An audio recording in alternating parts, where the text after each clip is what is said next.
ನಮಸ್ಕಾರ. ನನ್ನ ಹೆಸರು ಯಮುನಾ ನಾಯಕ್ ಎಂ. ನಾನು ಬಳ್ಳಾರಿ ಜಿಲ್ಲೆ ಹಗರಿಬೊಮ್ಮನಹಳ್ಳಿ ತಾಲೂಕಿನಲ್ಲಿರುವಂತ ಜಿವಿಪಿಪಿ ಸರ್ಕಾರಿ ಪ್ರಥಮ ದರ್ಜೆ ಮಹಾವಿದ್ಯಾಲಯದಲ್ಲಿ ಕನ್ನಡ ಸಹಾಯಕ ಪ್ರಾಧ್ಯಾಪಕನಾಗಿ ವೃತ್ತಿಯನ್ನ ಮಾಡ್ತಾ ಇದ್ದೇನೆ. ನಮ್ಮ ಮಹಾವಿದ್ಯಾಲಯವು ವಿಜಯನಗರ ಶ್ರೀಕೃಷ್ಣ ದೇವರಾಯ ವಿಶ್ವವಿದ್ಯಾಲಯ ಬಳ್ಳಾರಿಯ ಅಧೀನದಲ್ಲಿ ಬರುವಂತದ್ದು. ಆ ಒಂದು ವಿಶ್ವವಿದ್ಯಾಲಯದ ಪಠ್ಯಕ್ರಮವಾಗಿರುವಂತ ಬಿಕಾಂ ಮತ್ತು ಬಿಬಿಎ ತರಗತಿಯ 3ನೇ ಸೆಮಿಸ್ಟರ್ ನಲ್ಲಿ ಬರ್ತಕ್ಕಂತ ಕನ್ನಡ ಕಡ್ಡಾಯ ಪತ್ರಿಕೆ, ಅದರಲ್ಲಿ ಬರುವಂತ ಒಂದು ನಾಟಕ ಟೊಳ್ಳುಗಟ್ಟಿ. ಟಿ.ಪಿ. ಕೈಲಾಸಂ ರಚನೆ ಮಾಡಿರುವಂತಹ ಟೊಳ್ಳುಗಟ್ಟಿ ನಾಟಕವನ್ನು ಕುರಿತು ನಾವು ಈಗಾಗಲೇ ಹಿಂದಿನ ತರಗತಿಯಲ್ಲಿ ಟಿ.ಪಿ. ಕೈಲಾಸಂ ರವರ ಪರಿಚಯವನ್ನು ಮಾಡಿದ್ವಿ. ಜೊತೆಗೆ ಕೈಲಾಸಂ ರವರ ಒಂದು ಶೈಲಿ, ಅವರ ಒಂದು ಬರವಣಿಗೆ ಶೈಲಿಯನ್ನು ಕುರಿತು ಪರಿಚಯ ಮಾಡಿದ್ವಿ. ಮತ್ತು ನಾಟಕದ ಒಂದು ಕಥಾವಸ್ತುವನ್ನು ಕುರಿತು ಕೂಡ ನಾವು ಇಲ್ಲಿ ಪರಿಚಯ ಮಾಡಿಕೊಂಡಿದ್ವಿ. ಅದೇ ರೀತಿ ಇವತ್ತಿನ ತರಗತಿಯಲ್ಲಿ ಟಿ.ಪಿ. ಕೈಲಾಸಂ ರವರ ಇಲ್ಲಿ ಬರುವಂತ ಕೆಲವು ಕಥಾ ಪರಿಚಯ, ಈ ಒಂದು ಉಪಘಟಕದಲ್ಲಿ ಬರುವಂತ ಕೆಲವು ಪಾತ್ರಗಳ ಸ್ವಭಾವಗಳನ್ನು ಇಲ್ಲಿ ವಿಶ್ಲೇಷಣೆ ಮಾಡ್ಲಿಕ್ಕೆ ಪ್ರಯತ್ನ ಮಾಡೋಣ. ಈಗಾಗಲೇ ನಾವು ಚರ್ಚೆ ಮಾಡಿದಂಗೆ ಟಿ.ಪಿ. ಕೈಲಾಸಂ ರವರ ಟೊಳ್ಳುಗಟ್ಟಿ ನಾಟಕದ ಒಂದು ಹಿಂದಿನ ತರಗತಿಯಲ್ಲಿ ಅದರ ಕಥಾವಸ್ತುವಿನ ಪರಿಚಯ ಮಾಡ್ಕೊಂಡಿವಿ, ಕೆಲವು ಪಾತ್ರಗಳ ಹೆಸರನ್ನ ಪರಿಚಯ ಮಾಡಿದೀವಿ ಅಷ್ಟೇ. ಆದ್ರೆ ಈ ತರಗತಿಯಲ್ಲಿ ಅದರ ಮುಂದುವರಿದ ಭಾಗವಾಗಿ ನಾವು ಚರ್ಚೆ ಮಾಡೋದಾದ್ರೆ, ಇದು ಒಂದು ಘಟಕದ ಒಂದು ಕಲಿಕೆಯ ಉದ್ದೇಶವನ್ನು ಇಟ್ಕೊಂಡು ನಾವು ಇಲ್ಲಿ ಒಂದು ಯಾವುದೇ ಒಂದು ಘಟಕವನ್ನು ಅದರ ಉದ್ದೇಶವನ್ನು ಇಟ್ಕೊಂಡು ನಾವು ಹೇಳುವಾಗ, ಇಲ್ಲಿ ಈ ಘಟಕದ ಉದ್ದೇಶದಲ್ಲಿ ಮೊದಲನೇದಾಗಿ ಇಲ್ಲಿ ಟೊಳ್ಳುಗಟ್ಟಿ ಈ ಒಂದು ನಾಟಕದ ಕಥೆ ಅದು ಉದ್ಭವವಾಗಿರುವಂತ ಪ್ರಸಂಗ, ಅದು ಶಿವಮೊಗ್ಗದಲ್ಲಿ ಪ್ರಸಂಗ. ಅದು ಶಿವಮೊಗ್ಗದಲ್ಲಿ ಯಾವ ರೀತಿ ಅವರು ಟಿ.ಪಿ. ಕೈಲಾಸಮರವರು ಆ ಶಿವಮೊಗ್ಗಕ್ಕೆ ಹೋದಾಗ ಅಲ್ಲಿ ಈ ಒಂದು ಒಂದು ಒಂದು ನಾಟಕದ ಒಂದು ಕತೆ ಅವರಿಗೆ ಹೊಳಿತಂತೆ. ಹಾಗಾಗಿ ಈ ನಾಟಕ ಉದ್ಭವವಾಯಿತು. ಮತ್ತೆ ಇದರಲ್ಲಿ ಬರುವಂತ ಪ್ರಮುಖ ಪಾತ್ರಧಾರಿಗಳನ್ನ ಇಲ್ಲಿ ಪರಿಚಯ ಮಾಡುವಂತದ್ದು, ಜೊತೆಗೆ ತದ್ ವಿರುದ್ಧ ಸ್ವಭಾವವುಳ್ಳಂತ ಪಾತ್ರವನ್ನು ಪರಿಚಯ ಮಾಡುವಂತದ್ದು. ಹಾಗಾಗಿ ನಾಟಕ ಮತ್ತು ವರ್ತಮಾನ, ಇಂದಿನ ಸಮಾಜ ಮತ್ತು ನಾಟಕ ಇದರ ಪರಸ್ಪರ ಅವಿನಾಭಾವ ಸಂಬಂಧ ಇದೆಯೋ ಇಲ್ವೋ ಎಂಬುದನ್ನ ನಾವಿಲ್ಲಿ ಒಂದು ಉದ್ದೇಶವನ್ನು ಇಟ್ಕೊಂಡು ಹೇಳ್ಬೋದು. ಶಿಕ್ಷಣ ಅಂದ್ರೆ ಕೇವಲ ಇಲ್ಲಿ ಅಂಕವನ್ನು ಗಳಿಸೋದು ಮಾತ್ರ ಅಷ್ಟೇ ಅಲ್ಲ, ಅಂಕದ ಜೊತೆಯಲ್ಲಿ ಶಿಕ್ಷಣದ ಗುರಿ ಇನ್ನೂ ಅದಕ್ಕಿಂತ ಮಿಗಿಲಾಗಿರುವಂತದ್ದು. ಕೇವಲ ಪಾಸ್ ಫೇಲ್ ಇಷ್ಟೇ ಅಲ್ಲ, ಶಿಕ್ಷಣ ಅದಕ್ಕಿಂತ ಮಿಗಿಲಾಗಿದೆ ಅಂತ ಹೇಳ್ಬಿಟ್ಟು ನಾಟಕಕಾರ ತಮ್ಮ ನಾಟಕದಲ್ಲಿ ಹೇಳಲಿಕ್ಕೆ ಹೋಗ್ತಾ ಇದ್ದಾನೆ. ಜೊತೆಗೆ ಈ ಮೌಢ್ಯತೆ ಮತ್ತು ವೈಚಾರಿಕತೆ, ವೈಜ್ಞಾನಿಕತೆ ಬಂದ ಮೇಲೆ ಅಥವಾ ವೈಚಾರಿಕತೆ ಬಂದ ಮೇಲೆ ಮೌಢ್ಯತೆಯನ್ನ ಪ್ರಶ್ನೆ ಮಾಡುವಂತ ಒಂದು ಗುಣವನ್ನ ಬೆಳೆಸ್ಕೊಂತ ಇದ್ದೀವಿ ನಾವು ಎಲ್ಲರೂ ಅಷ್ಟೇ. ಹಾಗಾಗಿ ವಿದ್ಯಾರ್ಥಿಗಳು ಕೂಡ ಇಲ್ಲಿ ಈ ಎರಡು ಅಂಶಗಳ ನಡುವೆ ಇರ್ತಕ್ಕಂಥ ಸಂಘರ್ಷವನ್ನ ಇಲ್ಲಿ ಹೇಳಲಿಕ್ಕೆ ಪ್ರಯತ್ನ ಮಾಡ್ತಾ ಇದ್ದೇನೆ. ಇದರಿಂದ ನಾವು ಈ ಕಲಿಕೆಯ ಫಲಗಳು ಎಂಬ ಅಂಶದಲ್ಲಿ ನಾವು ಕೆಲವು ಚರ್ಚೆ ಮಾಡುವಾಗ, ಇದೇ ಕೈಲಾಸಂರವರಿಗೆ ಆ ಒಂದು ಸನ್ನಿವೇಶದಲ್ಲಿ ಅಥವಾ ಒಂದು ಶಿವಮೊಗ್ಗದಲ್ಲಿ ಉಳಿದಂತ ಕಥೆಯಂತೆ ವಿದ್ಯಾರ್ಥಿಗಳು ಕೂಡ ತಮ್ಮ ಬಾಲ್ಯದಲ್ಲಿ ಆಗ್ಲಿ ಅಥವಾ ತಮಗೆ ಏನೋ ಜೀವನದಲ್ಲಿ ತಮ್ಮ ನೆನಪಿನಲ್ಲಿ ಉಳಿತಕ್ಕಂಥ ಕೆಲವು ಸನ್ನಿವೇಶದ ಮೇಲೆ ಒಂದು ಕಥೆಯನ್ನು ಕಟ್ಟಲಿಕ್ಕೆ ಅವರು ಪ್ರಯತ್ನ ಮಾಡಬಹುದು.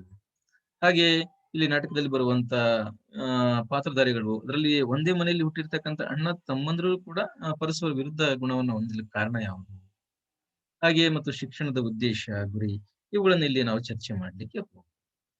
ಅದೇ ರೀತಿ ಅಪೇಕ್ಷೆಯನ್ನು ಇಟ್ಕೊಂಡಾಗ ನಾವು ವಿದ್ಯಾರ್ಥಿಗಳನ್ನ ಈ ಒಂದು ಘಟಕವನ್ನ ಕೇಳಿದ ಮೇಲೆ, ಒಂದು ಪಾಠವನ್ನ ಆಲಿಸಿದ ಮೇಲೆ ವಿದ್ಯಾರ್ಥಿಗಳಿಂದ ನಾವು ಯಾವ ಅಪೇಕ್ಷೆಯನ್ನು ಇಟ್ಕೋಬಹುದು ಅಂದಾಗ, ನಾವು ಕೆಲವು ವಿದ್ಯಾರ್ಥಿಗಳು ಸಮಾಜದಲ್ಲಿ ಇರ್ತಕ್ಕಂಥ ಜನರ ಸ್ವಭಾವವನ್ನ, ಅದರಲ್ಲಿ ಸಾಹಿತ್ಯ, ಅದರಲ್ಲಿ ನಾಟಕದ ಸಾಹಿತ್ಯ, ಆ ಸಾಹಿತ್ಯದಲ್ಲಿ ಬರುವಂತ ಆ ಸಾಹಿತ್ಯ ಪ್ರಕಾರವನ್ನು ಕೂಡ ಅಲ್ಲಿ ಅರ್ಥ ಮಾಡ್ಕೊಳ್ತಾನೆ.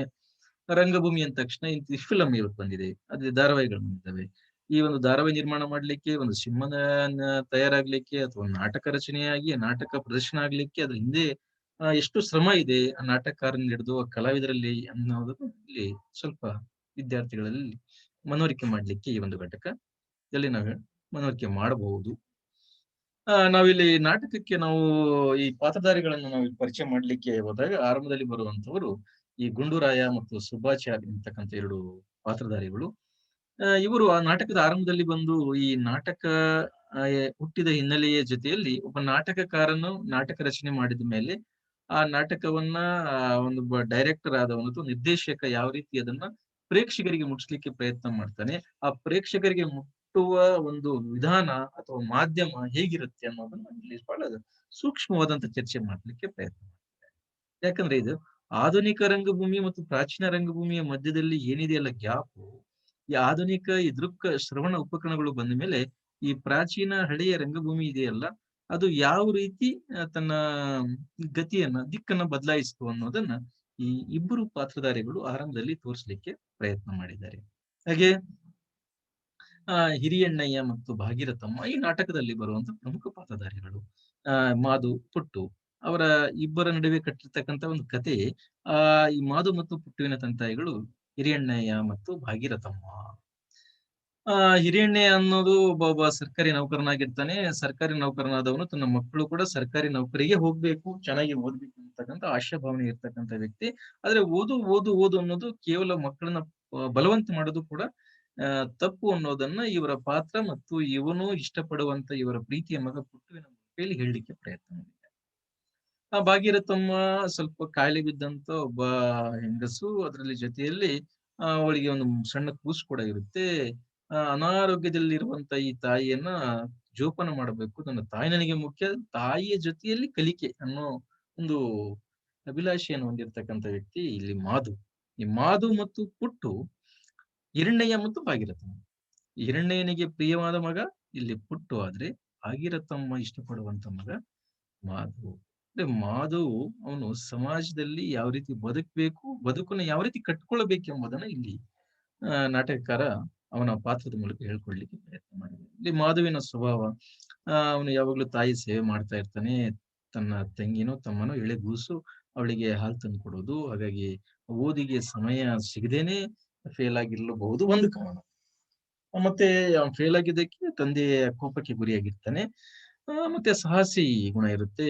ಒಂದು ಊರಲ್ಲಿ ಬಾವಿಗೆ ಬಿದ್ದ ಒಂದು ಮಗುವನ್ನು ಕಾಪಾಡ್ತಾನೆ. ಮನೆಗೆ ಬೆಂಕಿ ಬಿದ್ದಾಗ ಎಲ್ಲರನ್ನ ಕಾಪಾಡಿ ತಾನು ಕೂಡ ಸುಟ್ಟೋಗ್ತಾನೆ ಸ್ವಲ್ಪ ಮಟ್ಟಿಗೆ.